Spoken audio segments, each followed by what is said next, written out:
Friends, आज हम हमारे चैनल श्याम हिस्ट्री क्लासेस पर आपका स्वागत करते हैं। आज हम जो टॉपिक पढ़ने वाले हैं वो टॉपिक का थंबनेल आप देख चुके होंगे। आज हम प्रागैतिहासिक काल के बारे में पढ़ेंगे और उनके बारे में थोड़ा बहुत जानेंगे कि प्रागैतिहासिक काल से लेकर कौन कौन से प्रश्न अब तक बने हैं। हम उसके बारे में थोड़ी डिटेल पूर्वक पढ़ेंगे। तो शुरू करते हैं अपनी क्लास प्रागैतिहासिक काल को लेकर।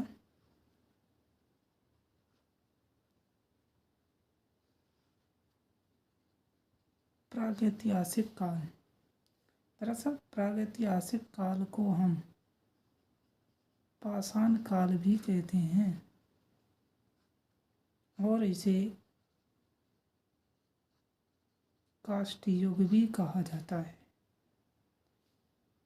प्रागैतिहासिक काल की बात करें तो प्रागैतिहासिक जो है ये प्राग प्लस ऐतिहासिक से मिलकर बना है।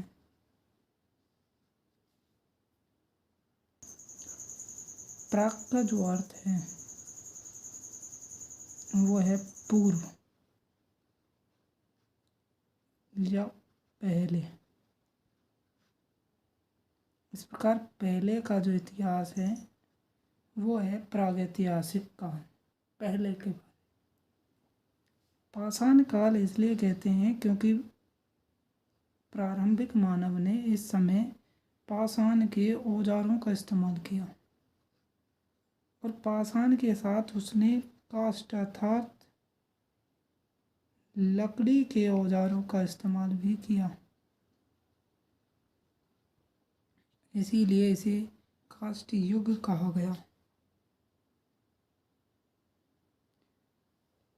आगे हम पढ़ते हैं कि प्रागैतिहासिक काल का जो वर्गीकरण किया गया है वो वर्गीकरण दो प्रकार से किया गया है।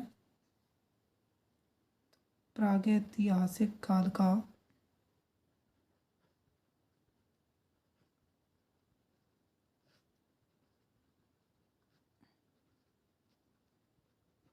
वर्गीकरण। श्याम हिस्ट्री क्लासेस में आपका स्वागत है। आज का जो हमारा टॉपिक है वो प्रागैतिहासिक काल को लेकर था। अभी तक जिन्होंने यह चैनल सब्सक्राइब नहीं किया है वो चैनल सब्सक्राइब कर लें और इस क्लास को जितना हो सकता है उतना शेयर करें।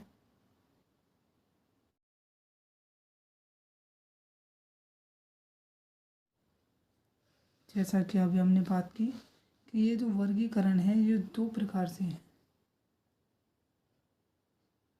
पहले हम चर्चा करते हैं कि वर्गीकरण में केवल दो ही पार्ट माने गए, पुरापाषाण काल और नवपाषाण काल। जॉन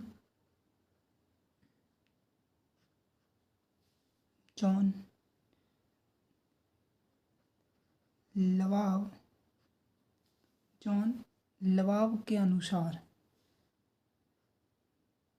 केवल दो पार्ट माने गए। पहला पुरापाषाण काल और नवपाषाण काल। दूसरे जो विद्वान हुए वो थे एडवर्ड लार्टेट, और एडवर्ड लार्टेट महोदय ने इन्हें तीन पार्टों में बांटा। और ये तीन पार्ट कौन से थे? पहला पुरापाषाण काल, दूसरा मध्यपाषाण काल और अंतिम नवपाषाण काल।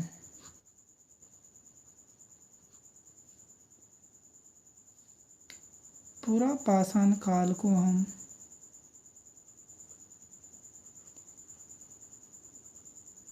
पेलियोलिथिक भी कहते हैं। इसी प्रकार मध्यपाषाण काल को मेसोलिथिक कहते हैं और नवपाषाण काल को नियोलिथिक कहते हैं। नियोलिथिक।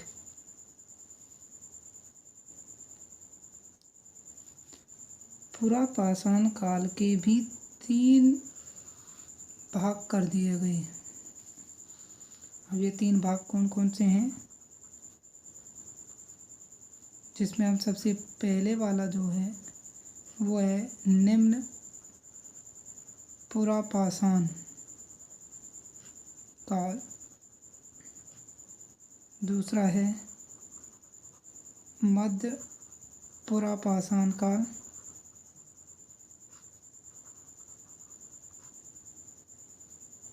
और अंतिम है उच्च पुरापाषाण काल।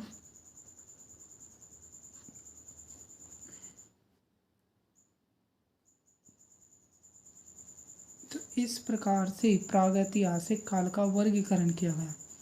तो एक बार फिर से प्रागैतिहासिक काल का वर्गीकरण देखते हैं, जिसमें हमने पढ़ा कि जॉन लॉक ने इसको केवल 2 पार्टों में बताया, पुरापाषाण काल और नवपाषाण काल। वहीं एडवर्ड लार्टेट ने इसको 3 पार्टों में बांट दिया, जिसमें है पुरापाषाण काल, जिसको अपन अंग्रेजी में पेलियोलिथिक कहते हैं। दूसरा है मध्यपाषाण काल, जिसको हम मेसोलिथिक कहते हैं। तीसरा है नवपाषाण काल, जिसको हम नियोलिथिक कहते हैं। आगे हमने पढ़ा कि पुरापाषाण काल है उसके भी 3 पार्ट हो गए।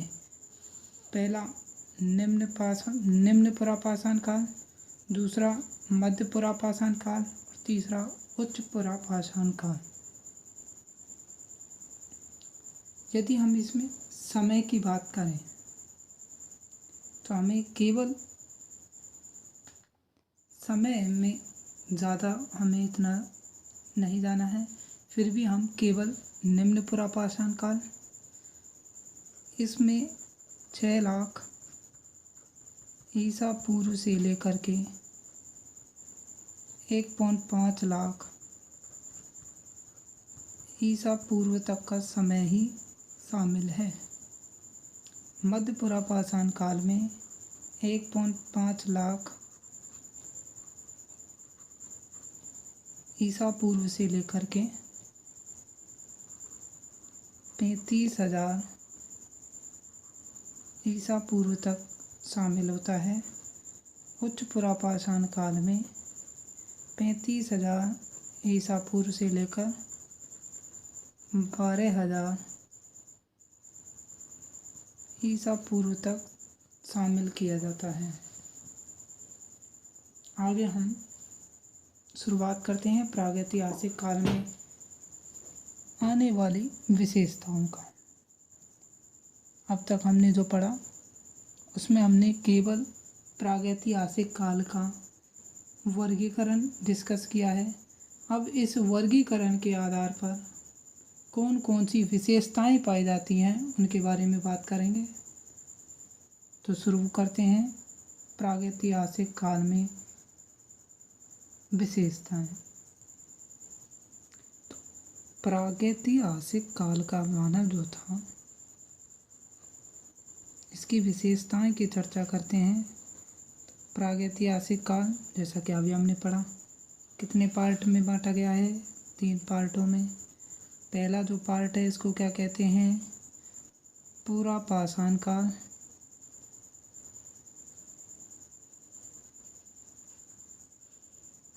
दूसरा जो पार्ट है इसको क्या कहते हैं, मध्यपाषाण काल।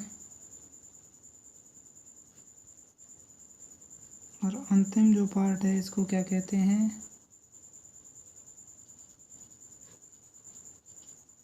पाषाण काल। पूरा पाषाण काल की बात करें तो यहाँ का जो मानव था वो प्रारंभिक मानव था। प्रारंभिक मानव था, अर्थात हम बोल सकते हैं कि ये कौन सा मानव था? आदि मानव। तो पूरा पाषाण काल में जो मनुष्य पाया गया या जो मानव था वो आदि मानव था। और जो आदि मानव था वो घुमक्कड़ जीवन बिताता था। उसके पास खुद का कोई घर नहीं था, तो वो भोजन की तलाश में घुमक्कड़ बन गया, क्योंकि वह जिस स्थान पर रहता था वहाँ भोजन समाप्त होने पर वह भोजन की तलाश में इधर उधर आगे जाता। तो इसी कारण यहाँ का मानव कैसा हो गया? घुमक्कड़ हो गया। और इसी के लिए हम एक वर्ड यूज करते हैं यायावर या खानाबदोश, अर्थात जैसा अभी हमने बताया आपको, खानाबदोश खाने के लिए घुमक्कड़ हो जाना। ये दूसरी विशेषता है कि वो यायावर हो गया, अर्थात वो खाने भोजन के लिए घुमक्कड़ हो गया, इधर उधर घूमने लगा, भटकने लगा। इसके बाद आगे बात करें तो जैसा अभी हमने बात की कि वो खाने के लिए इधर उधर घूम रहा है, तो खाना यदि उसे मिलेगा तो वो क्या करेगा? खाने का संग्रहण करेगा। तो वो एक खाद्य संग्राहक बन गया। और खाद्य संग्राहक करने के साथ साथ वह और क्या बन गया? शिकारी, आखेटक। क्योंकि भोजन उस समय केवल भोजन के दो ही मार्ग थे। कि हम इसको थोड़ा सा अलग से समझने का प्रयास करते हैं कि उस समय भोजन का जो मार्ग था वो भोजन का मार्ग केवल दो ही प्रकार थे। पहला पेड़ पौधे और दूसरा जानवर। पेड़ पौधों से उन्हें पत्तियों, फलों, फूलों, जड़ों, इनके माध्यम से भोजन मिल जाता। जानवरों से उन्हें दूध मिलता, अंडा मिलता और मांस मिलता। और इस पोजीशन में उन्हें जानवरों से मिलता। हालांकि हमें ये पता है कि उस समय का मानव दूध नहीं पीता था जानवरों का। इसकी चर्चा हम आगे की क्लास में करेंगे कि दूध क्यों नहीं पीता था। अंडा और मांस ये उसके लिए जानवरों से प्राप्त होते थे। अब मांस तो प्राप्त करने के लिए उसे क्या करना पड़ेगा? उसे जानवर का शिकार करना पड़ेगा। और जब वो जानवर का शिकार करता है, इसी शिकार को आखेट बोला जाता है। जब उस जानवर का शिकार करेगा तो वो क्या कहलाएगा? शिकारी। अर्थात आखेट करेगा तो आखेटक कहलाएगा। तो भोजन के दो ही स्रोत थे उस समय, इसीलिए वह भोजन के इन दोनों स्रोतों को संग्रह करने लगा। और संग्रह करने के पीछे कर पता ही हमें कि भोजन उस समय सबसे बड़ी उपलब्धि थी। उस समय भोजन के लिए संघर्ष होता था, इसीलिए उस समय भोजन का संग्रह किया गया। और जो भोजन का संग्रह करते थे उन्हें कुशल संग्राहक कहा गया।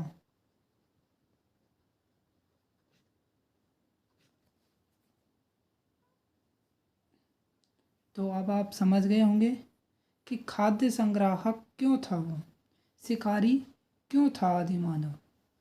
आते हैं हम अपनी उसी टॉपिक पर। तो अब आप समझ गए होंगे कि खाद्य संग्राहक और शिकारी आदि मानव क्यों बना। आगे की विशेषताएं में हम पढ़ते हैं कि इस समय के आदि मानव ने पत्थर के बड़े बड़े और भद्दे औजार बना लिए थे।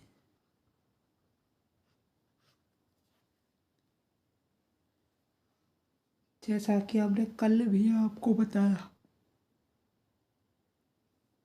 कि औजार औजार बनाने का काम किस मनुष्य ने किया। आप मुझे ये बताएं कि औजार बनाने का जो काम था वो मानव के विकास की अवस्था में किस मानव ने पहले एक काम किया।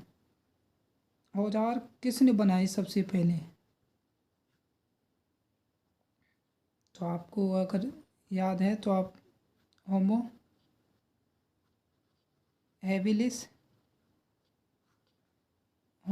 हैबिलिस ने सबसे पहले क्या बनाए, औजार बनाए। और जैसा कि मैंने बताया था हैबिलिस का अर्थ क्या होता है, कारीगर, अर्थात कारीगर मानव। तो कारीगर मानव ने सबसे पहले क्या बनाए, औजार बनाए।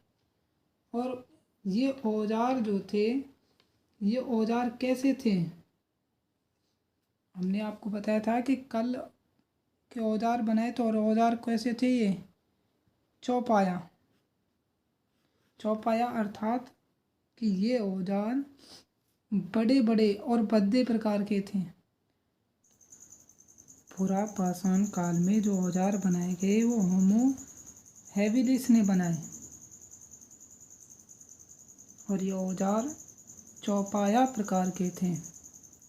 आगे है कि इस समय का जो आदि मानव था, इस आदि मानव ने जानवरों से शत्रुता रखी, वह जानवरों से मित्रता नहीं रख पाया। जानवरों से शत्रुता रखने के साथ हमें यह पता चल गया कि इस समय के मानव ने जानवरों को पालतू नहीं बनाया है। तो हमें एक और विशेषता पता चल गई कि पुरापाषाण काल का मानव पालतू नहीं था, वह जानवरों को पालतू नहीं बना पाया और इस समय उसे जानवरों से डर लगा रहता है, डरता है, जानवरों से डरता है या जानवरों को डराता है। इस समय उसका जो उद्देश्य था वो सिंपल था, भोजन प्राप्त करना। और भोजन प्राप्त करने का लिए उसने जानवरों का क्या किया,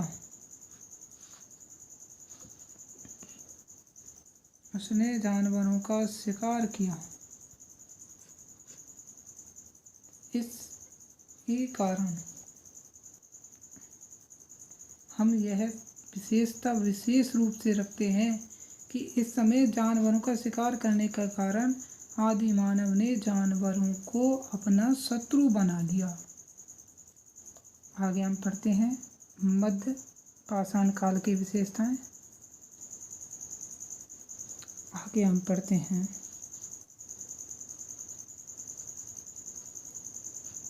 मध्य पाषाण काल। मध्य पाषाण काल की विशेषताओं की बात करें तो पहली ही विशेषता है कि इस समय का जो मानव था उसके जो औजार थे पत्थर के छोटे छोटे औजार हो गए। छोटे छोटे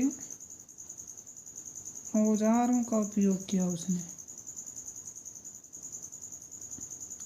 इस समय कई मानव ने छोटे छोटे औजार लिए। अब यहीं से हमें एक ये चीज़ समझ आनी चाहिए कि छोटे छोटे औजारों का प्रयोग कौन से मानव ने किया होगा। तो छोटे छोटे औजार जो बनाए होंगे, जाहिर है वो होमो इरेक्टस को जाता है कि होमो इरेक्टस मानव ने छोटे छोटे औजार बना दिए होंगे। क्यों? क्योंकि ये विशेषताएं अन्य विशेषताओं से मिलती हैं जो विशेषताएं होमो इरेक्टस के समय की हैं। जैसे हम दूसरी विशेषता पढ़ते हैं कि इस समय का जो मानव था उसने आग का इस्तेमाल किया। और हमने ये भी पढ़ा है कि आग का इस्तेमाल किस मनुष्य ने किया था?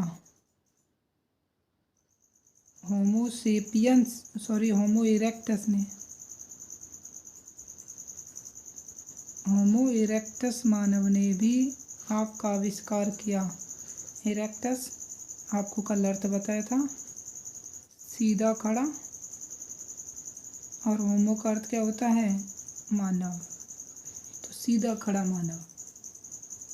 तो होमो इरेक्टस मानव के समय आग का इस्तेमाल किया गया और होमो इरेक्टस मानव आग के इस्तेमाल से दो चीज़ें सीख गया। और दो चीज़ें क्या थी? कल हम आपको बताया था जब हमने होमो इरेक्टस पढ़ाया था कि दो चीज़ें थी। पहली, पकाना सीख गया, वो पकाने की विधि खोज ली उसने। अब वो मांस कच्चा नहीं खाता है, अब वो मांस को पका करके खाता है। मांस को खाने के साथ ही अब उसका जानवरों का जो भय था, जानवरों से जो डर था, वो डर भी समाप्त हो गया। जानवरों का भय समाप्त हो गया।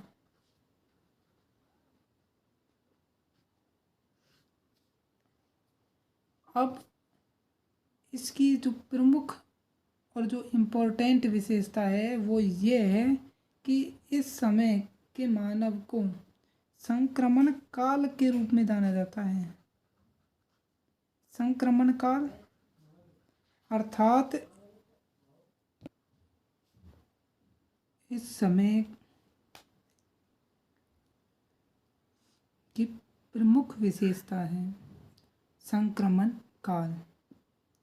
संक्रमण काल से मतलब क्या है कि संक्रमण काल का मतलब है कि इस समय के मानव में कुछ विशेषताएं पुरापाषाण काल की थीं, कुछ विशेषताएं मध्यपाषाण काल की थीं और कुछ विशेषताएं आने वाले काल की थीं, नवपाषाण काल। तो इन्हीं विशेषताओं के मिले होने के कारण इस समय को क्या कहा गया? संक्रमण काल। हमने दो कालों की विशेषताएं पढ़ ली हैं। आगे का जो काल है अब हम डिस्कस करते हैं उस पर। नवपाषाण काल, नियोलिथिक एज। तो शुरू करते हैं नियोलिथिक एज को।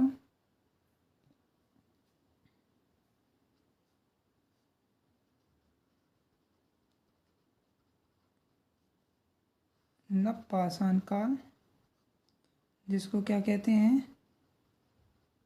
नियोलिथिक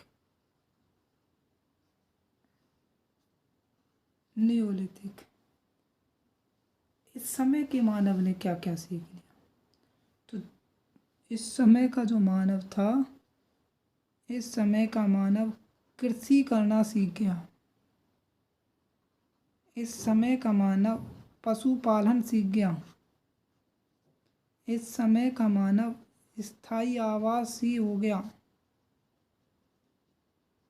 अब ये तीनों वर्ड एक ही वर्ड से रिलेटेड हैं। दरअसल कि जब आदि मानव ने कृषि करना प्रारंभ किया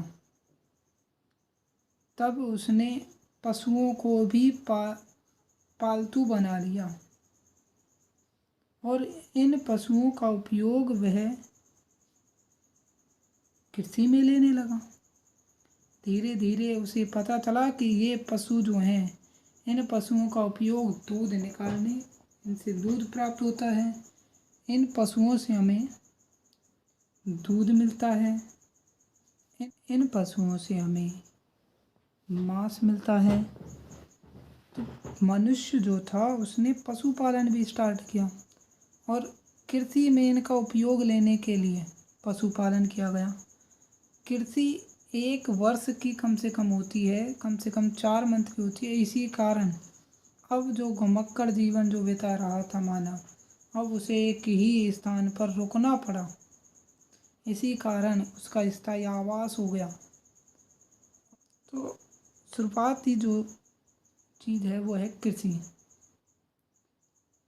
पहली विशेषता है कृषि, पशुपालन और स्थायी आवास। दूसरा है कि इसी समय मनुष्य ने पहिए का आविष्कार कर लिया।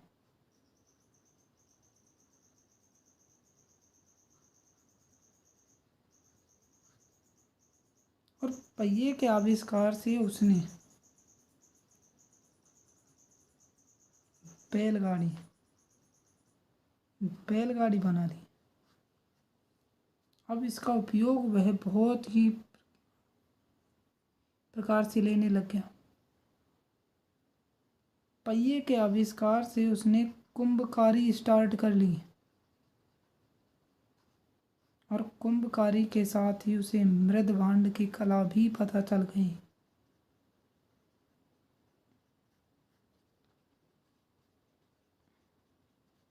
मृदभांड की कला भी विकसित हो गई। मृदभांड अर्थात बर्तन बनाने की कला।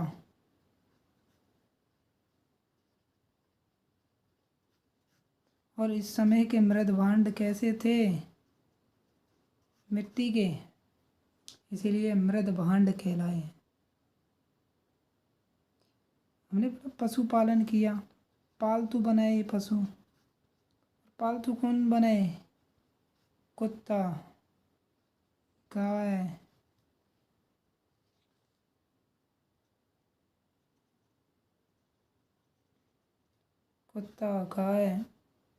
भैंस, बकरी, भेड़ आदि जानवरों को पालतू।